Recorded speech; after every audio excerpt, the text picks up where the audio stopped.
Sebelum saya mulai, jadi saya ingin memperlihatkan lagi hasil Google Form tadi. Jadi materi yang kita review dan juga nanti ada latihan soal adalah ini dulu ya, sesuai dengan presentasi yang paling banyak, yaitu teorema fundamental kalkulus integral.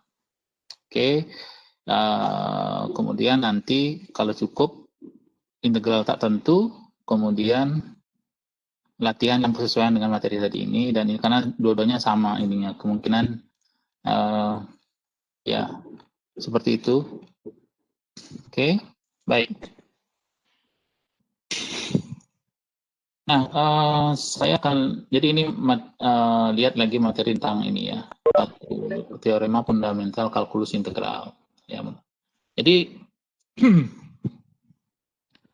di sini dalam memahami teorema fundamental kalkulus integral ini, yang paling dasar yang harus kita pahami adalah apa sih itu anti derivatif. Ya. Kalau derivatif itu adalah turunan, kemudian anti derivatif adalah kebalikannya dari itu gitu ya. Jadi apa namanya, seperti lawannya lah gitu ya. Nah, baik. Kemudian di sini perlu diperhatikan adalah seperti ini. Jadi suatu fungsi f kontinu pada AB, selang tertutup AB. Jadi untuk mengatakan suatu fungsi f kontinu pada selang tertutup AB, jadi kita sudah tahu syarat kontinu itu apa. Jadi satu, fungsi tersebut terdefinisikan pada selang AB ini, tertutup AB ini. Kemudian limit dari fungsi tersebut pada suatu titik ya dalam AB ini ya, dalam sepanjang interval AB ini, titik mana saja dia terdefinisikan dan nilainya sama dengan nilai fungsi f pada titik itu. Ya, jadi kalau saya gambar sekarang misalnya ini adalah suatu selang yang namanya AB. Oke. Nah, kalau ini titik misalnya, ini titik, ada banyak titik ya. Mungkin tak berhingga banyak titik yang kita bisa katakan di sini, ya. Ini hanya ilustrasi saja. Nah, ini kata ini titik ini yang saya fokus ke titik ini misalnya sekarang ya.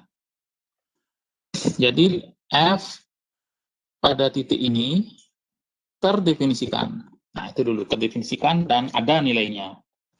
Jadi satu-satunya cara adalah melihat apakah ada pembagian dengan nol atau tidak, itu saja. Dalam konteks mata kuliah kita ini itu saja. Kalau tidak ada pembagian dengan nol berarti tidak masalah. Ya, fungsi terdefinisikan. Andai kata saya namakan ini adalah fungsi titik C1 gitu ya. Dalam interval AB ini. Jadi ini AB, kalau kita mungkin gambar seperti ini bisa tertutup ya. Jadi muat semua titik ini, termasuk di A pun ya. Dan di B pun juga termasuk karena dia selang tertutup yang disyaratkan gitu. Kemudian C1 namakan titik itu. Nah, yang diperlukan adalah FC1 ada. Kemudian dan ini kemudian limitnya, limit X menuju C1 dari Fx pada titik itu ada. Dan ini nilainya sama, kan gitu ya, itu artinya kontinu. Dan ini nilainya sama.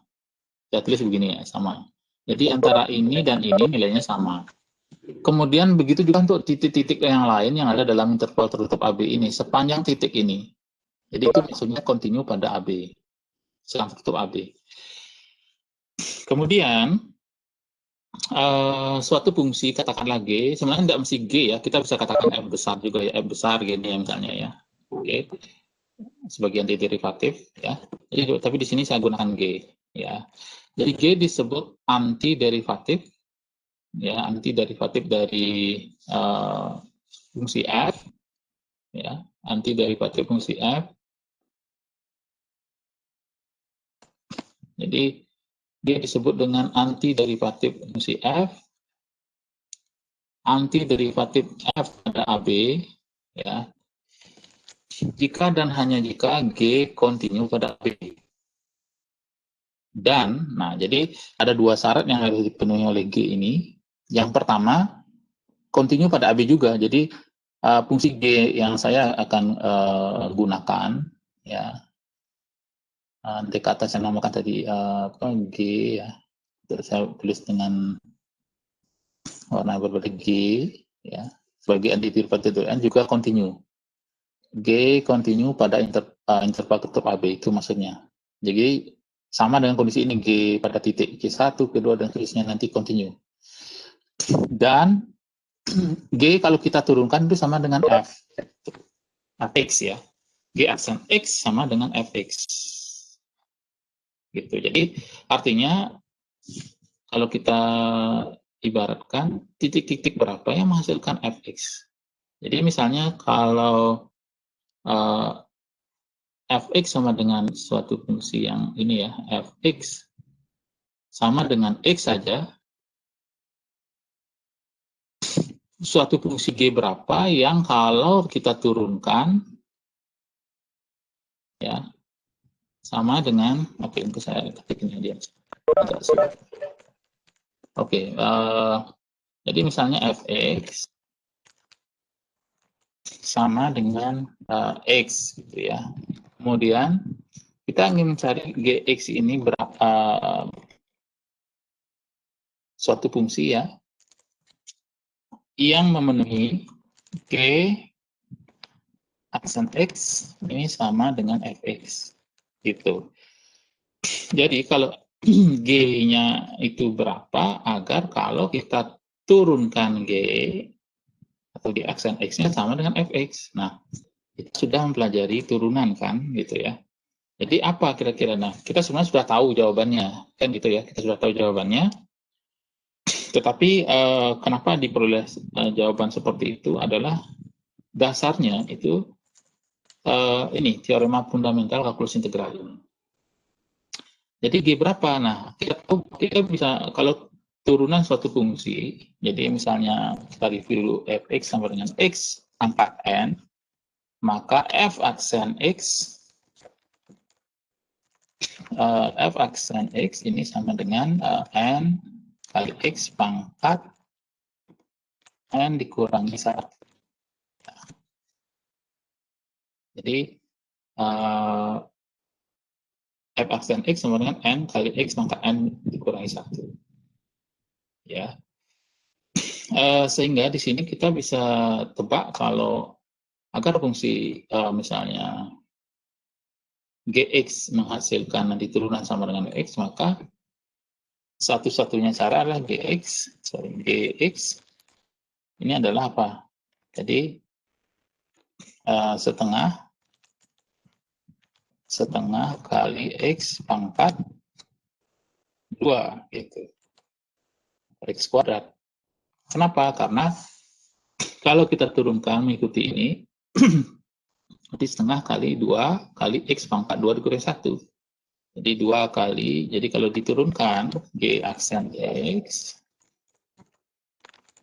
ini akan sama dengan 1 dibagi 2 kali 2 kali X pangkat 2 dikurangi 1.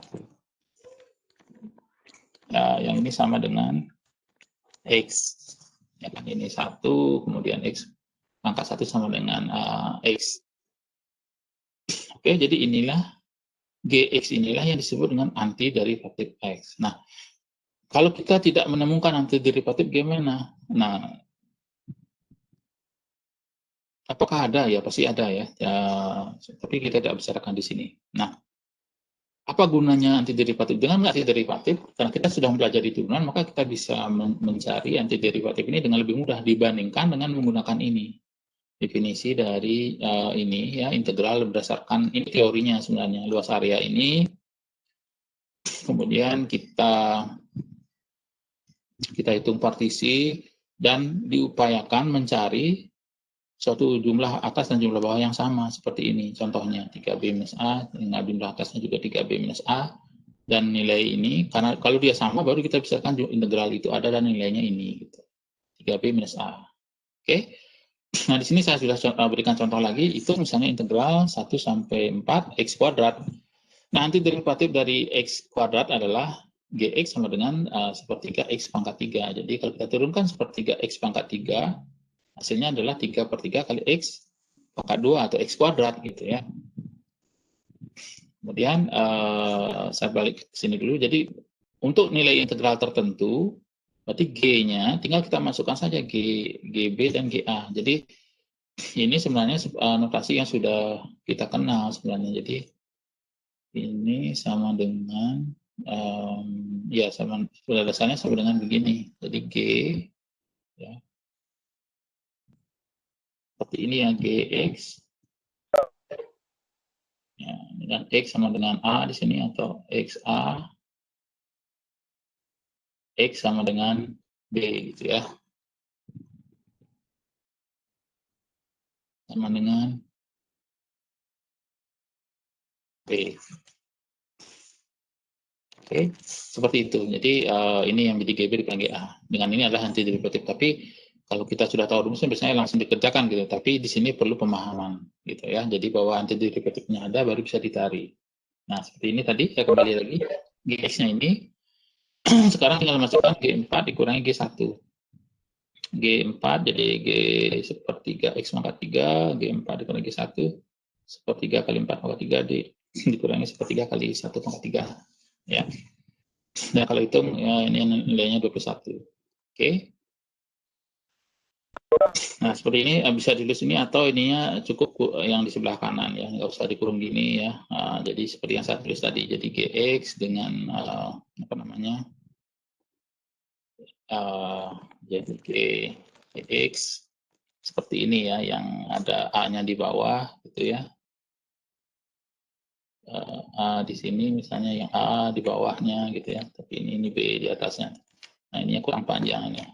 Oke, agak sulit kalau yang jelas kalian paham maksudnya. Jadi garis panjang inilah ya. Mungkin saya buat ini aja seperti ini ya.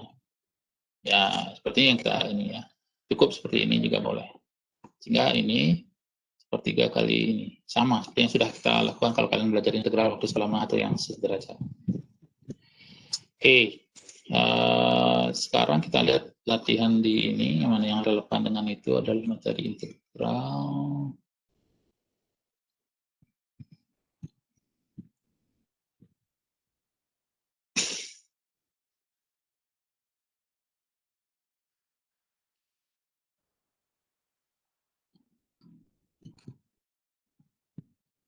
Baik, biar banyak beberapa materi bisa kita cover, kita coba satu saja ya. Jadi misalnya jadi kalian tidak akan mengerjakan, jadi saya akan berikan clue-nya saja. Jadi karena ini harus mereview, jadi biar tidak terlalu habis waktunya. Jadi ini misalnya, oke, hitunglah integral berikut. Misalnya saya mengatakan menggunakan teorema fundamental kalkulus integral. Itu misalnya ya, yang saya katakan. Oke. Bagaimana cara kita menghitung itu? Jadi fx-nya kan, fx sama dengan 2x minus 3 ya, seperti itu. Ya, fx sama dengan 2x minus 3 berarti kita bisa, jadi sekali lagi di sini antiderivatif. Kita hitung dulu, kita hitung antiderivatif fx terlebih dahulu. Nah, kita bisa namakan dengan huruf besar aja ya, bisa namakan gx ya, atau fx terserah sih ya, atau huruf lain, asal jangan fx kecil lagi biar nggak bingung ya. Nah, saya ikuti saja misalnya gx, tapi kalian boleh namakan gx apa, gx-nya berapa. Nah, di sini gx adalah suatu fungsi yang kalau kita turunkan nilainya adalah 2x minus 3 gitu kan. Jadi berapakah fungsi itu, atau atau berapa nilai fungsi itu? Itu yang akan kita cari. Nah, salah satu yang bisa kita pikirkan adalah fungsi apa yang menghasilkan misalnya kalau kita turunkan menjadi 2x. Berarti kandidatnya adalah fungsi x kuadrat misalnya. Kemudian kalau kita turunkan menjadi minus 3 gitu. Berarti minus 3 berarti katakanlah minus 3 kali x gitu ya. Jadi gx yang menghasilkan ini adalah x kuadrat minus 3x. Kenapa? Ya, karena G aksen X ini akan sama dengan Fx. Gitu. Oke. Nah, itu. Kemudian sekarang apa? Jadi integral dari ini ya, kalau saya tulis di sini akan sama dengan G1 dikurangi G atas-atasnya 1 per bawahnya 0 G0. Kan berapa nilainya sama dengan, masukkan ke sini kan, G1 berapa? Jadi G1 itu kita kurung aja 1 kuadrat minus 3 kali 1 dikurangi 0 ya, 0 kuadrat, tulis saja dulu lengkap, dikurangi 3 kali 0. Sama dengan berapa? Jadi 1 dikurangi 3 dikurangi 0. Ya, karena ini sudah pasti 0 yang sebelah ini ruas berikutnya. Sama dengan negatif 2. Oke. Oke, seperti itu. Baik, karena ini juga latihan soal, jadi saya pikir oke lah, kita bisa coba, mungkin kalian bisa coba yang satu soal ini, C. Oke, hitung dulu antiderivatifnya ya. Ya, ini mungkin lihat dulu soalnya seperti apa, kemudian hitung antiderivatifnya. Oke, silakan dicoba. Maksimal 10 menit ya, maksimal ya. Kalian coba dulu. Biar kita bisa nanti lanjut ke review materi kedua ya.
Baik, saya review sekilas. Jadi di sini saya lihat beberapa orang bermasalah dengan ekspansi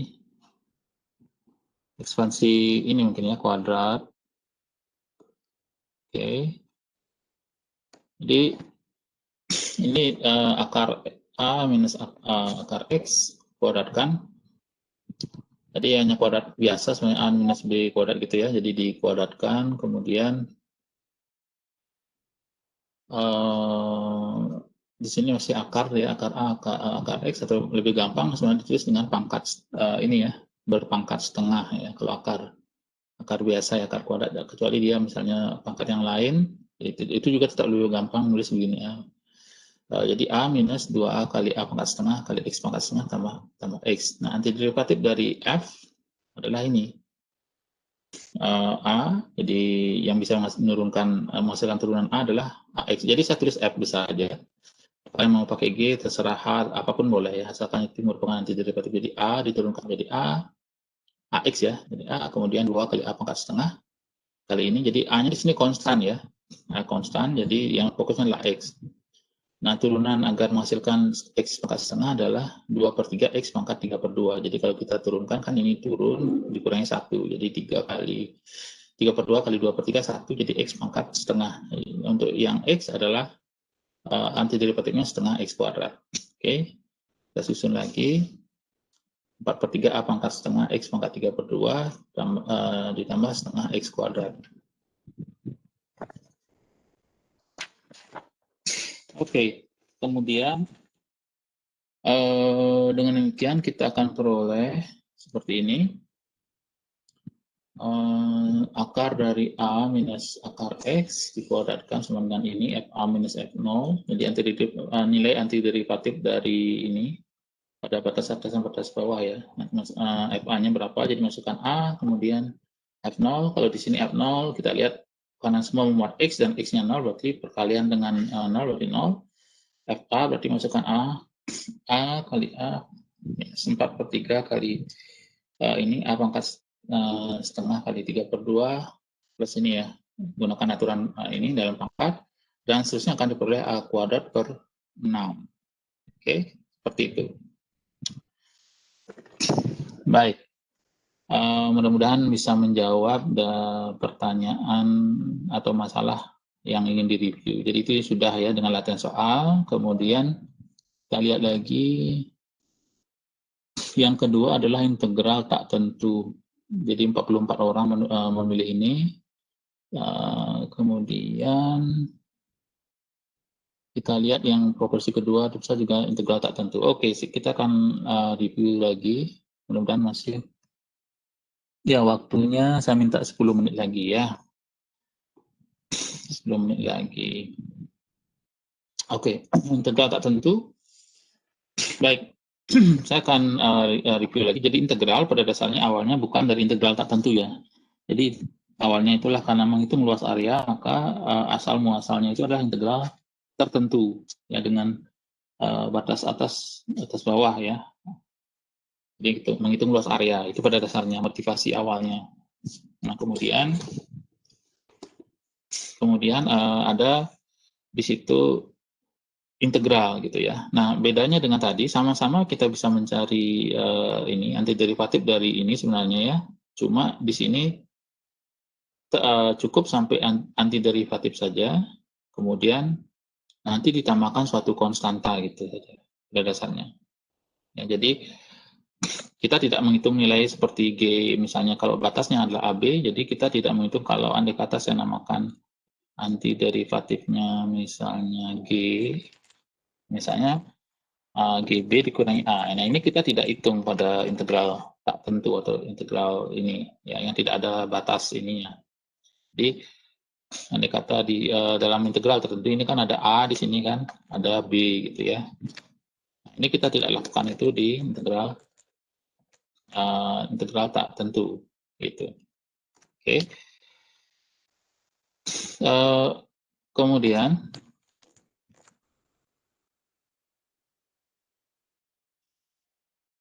dari apa yang kita sudah pelajari tadi,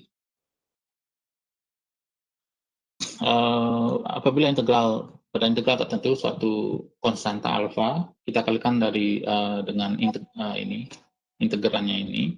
Jadi integral dari alfa fx dx itu akan sama dengan alfa kali integral fx dx. Jadi konstanta bisa dikeluarkan. Ini juga sama pada dasarnya yang di sini ya. Dan kalau kita lihat ini sebenarnya kasus khusus dari integral nomor 3 ini. Jadi kalau integral dari fx plus gx itu sama dengan integral dari fx plus dx plus integral gx dx. Jadi ini dengan dx, ini dengan dx ya, itu batas pengintegralan. Jadi harus jelas di belakangnya batas pengintegralan, kemudian terhadap apa, terhadap x atau apa gitu ya. Kemudian integral dari kombinasi linear adalah kombinasi linear dari integral. Jadi saya sudah ini kayaknya, tapi ini masih yang beda. Jadi integral dari kombinasi, ini namanya kombinasi linear kalau kita jumlahkan seperti ini sebenarnya ya, adalah kombinasi linear. Jadi penjumlahan integral, atau bisa kita katakan integral dari suatu penjumlahan dua fungsi yang masing-masing fungsi dikalikan dari suatu konstanta tertentu, jadi a kali fx plus b kali gx itu sama dengan integral dari masing-masing itu a kali fx ditambah integral dari b kali gx, b gx gitu ya. Kemudian ini contoh, jadi saya lihat f di sini contoh langsung ini ya. F yang memenuhi ini misalnya f aksen x sama dengan ini, x pangkat 3 plus 2, dan f0 sama dengan 1. Nah, kita di sini mencari apa sih sebenarnya? Jadi yang di sini kita cari adalah fx. Fx-nya sama dengan berapa? Gitu ya. Jadi itu nilai fx-nya berapa? Itu yang kita cari. Artinya kita mencari antiderivatif dari f aksen x gitu ya. Nah, kalau tadi kita mau antiderivatif dari suatu fungsi f, kita namakan g. Nah, di sini kita namakan f. Jadi turunan dari f aksen fx adalah f aksen x, gitu kan. Nah, sekarang apa antiderivatif dari f aksen x? Jadi antiderivatifnya adalah suatu fungsi yang membuat apabila kita turunkan sama dengan ini f aksen x, gitu. Itu antiderivatif dari ini yang memenuhi ini. Jadi salah satu cara yang kita bisa lakukan adalah menggunakan yang integral yang saya tulis tadi dari awal ini ya, polinom seperti ini n x pangkat n turunannya adalah n kali x pangkat n. Ini paling sering digunakan ya. Oke, sekarang apa artinya? Jadi kalau untuk mendapatkan turunan x pangkat 3 berarti sama dengan super n kali x pangkat n minus 1 karena kalau kita turunkan ini akan sama dengan seperempat kali 4 kali x pangkat 4 dikurangi 1 kan, atau x pangkat 3. Jadi 4 kali seperempat akan sama dengan 1, sehingga turunannya adalah x pangkat 3. Jadi turunan ini bersesuaian, antiderivatif dari ini bersesuaian dengan ini, kemudian antiderivatif dari 2x, antiderivatif dari ini 2 sama dengan 2x gitu ya. Untuk beberapa konstanta C. Kenapa ditambahkan C? Karena di sini ada sebarang konstanta bilangan apa saja bisa di sini. Ya, kalau diturunkan dia kan pasti 0 ya. Jadi itu alasannya di sini ditambahkan C. C atau K atau apa terserah yang mana ya. Tapi yang jelas konstanta. Nah, karena konstanta ini berpengaruh kalau kita bicara integral tertentu nanti ya. Karena di sini sudah ada nilai tertentunya berapa, sehingga akan hasilnya fungsi pada nilai ini akan menjadi nilai misalnya di sini 1. Nah, sekarang kita hitung fx sama dengan ini tadi sudah, karena jadi fx-nya ini tinggal kita menghitung berapa c-nya yang memenuhi fungsi ini f0 sama dengan c ini. Jadi di sini karena f0 didefinisikan sama dengan 1 dan f0 sendiri tinggal masukkan di sini seperempat kali x pangkat 4, kemudian ditambah 2 kali 0 tambah c, ini akan sama dengan ini 0 sama dengan c, dan c ini sama dengan nilai fungsi dari f0 pada 0, jadi sama dengan 1 gitu. Jadi nilai fungsi yang dicari adalah ini seperempat x pangkat 4 plus 2x plus 1. Oke, jadi seperti itu. Nah, untuk yang berikutnya integral dengan berbentuk seperti ini misalnya, Ini ada termasuk substitusi. Jadi yang saya kita lihat lagi apakah itu masuk dalam ini juga integral. Ya mungkin masuk dalam integral tertentu. Oke.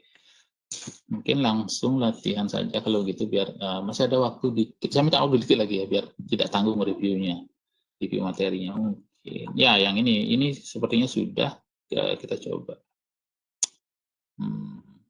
Ya mungkin ini jawaban yang paling singkat. Jadi f aksen x saya akan jawab aja langsung karena ini masih mudah, tapi idenya yang pentingnya jadi f aksen x, maka di sini kita bisa tulis apa?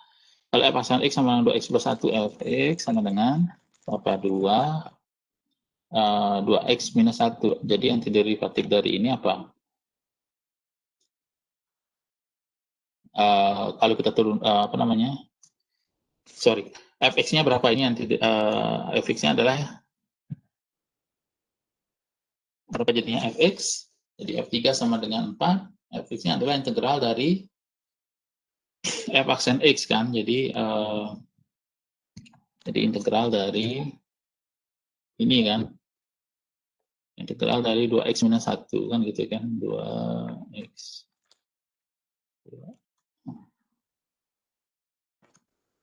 2x minus 1 dx. Ya, untuk mencari fx ini sama dengan derivatifnya adalah yang menghasilkan x adalah x kuadrat, yang menghasilkan 1 adalah minus x. Nah, di sini ditambahkan suatu konstanta c. Itu kan. Kemudian kita tahu di situ f3 ini sama dengan 4. Berarti kalau kita masukkan nilai 3, berarti 3 kuadrat minus 3 plus C sama dengan 4. Artinya apa kalau begini? Oke, ini artinya apa? 3 kuadrat 9 dikurangi 3, 6. 6 tambah C sama dengan 4. Berarti C-nya berapa? 4 dikurangi 6 kan? 4 dikurangi 6 atau sama dengan minus 2. Oke. Seperti itu. Jadi fungsi fx yang dicari adalah jadi fx-nya fx sama dengan x kuadrat minus x plus 2. Minus 2. Oke. Ya, saya rasa itu dan oke, waktu sudah cukup. Nanti saya akan tangkap layar screenshot ini dulu. Nanti biar kalian juga tahu apa yang nanti kita bahas pada pertemuan berikutnya. Jadi fokus saja pada materi nanti setelah UTS ya. Gitu. Jadi materi UAS nanti adalah berarti turunan, integral, dan matriks gitu ya. Jadi nanti saya akan fokus pada area di sini turunan, integral, matriks gitu ya. Oke. Baik, saya stop dulu sharing, nanti saya akan ini ke kalian semua. Baik, saya rasa itu saja untuk kuliah ke-14 hari ini. Terima kasih untuk partisipasi kalian. Oke, saya stop recording sekarang.